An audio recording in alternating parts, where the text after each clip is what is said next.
D'abord, il y en a un qui s'appelle morphorégime.com. Qu'est-ce que ça vaut ? Ça, je dirais en que deux phrases à chaque fois.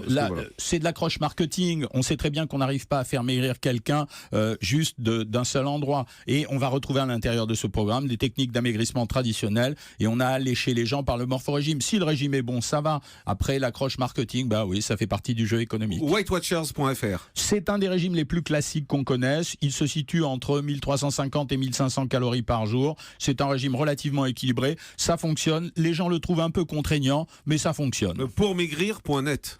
Alors pourmaigrir.net, ça fait partie de ce que j'appelle tous les petits acteurs, c'est-à-dire des tas de gens qui disent, bah voilà, là ils voient une source économique intéressante et ils vont créer un régime, mais très peu présent sur le web, mal exploré, ce sont des techniques de régime très banales. Régimeducamp.com. Ah, régimeducamp.com, mon copain du camp. Bah, c'est la technique du régime hyperprotéiné. La personnalisation, elle n'existait pas parce qu'elle n'avait pas de raison d'exister puisque c'était que des protéines et les accroches marketing étaient très nombreuses, on le savait. Voilà, ça a donné les résultats qu'on connaît. Il y a un site qui s'appelle Doctissimo.fr où là il y a plusieurs régimes qui sont proposés. Alors, Doctissimo.fr, c'est assez sérieux dans la mesure où ils ont choisi des techniques de régime qui sont entre guillemets académiques.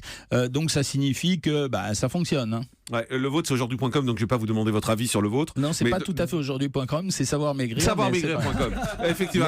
Oui, par délicatesse, je vais pas parler de savoir-maigrir. Voilà, savoir-maigrir.com.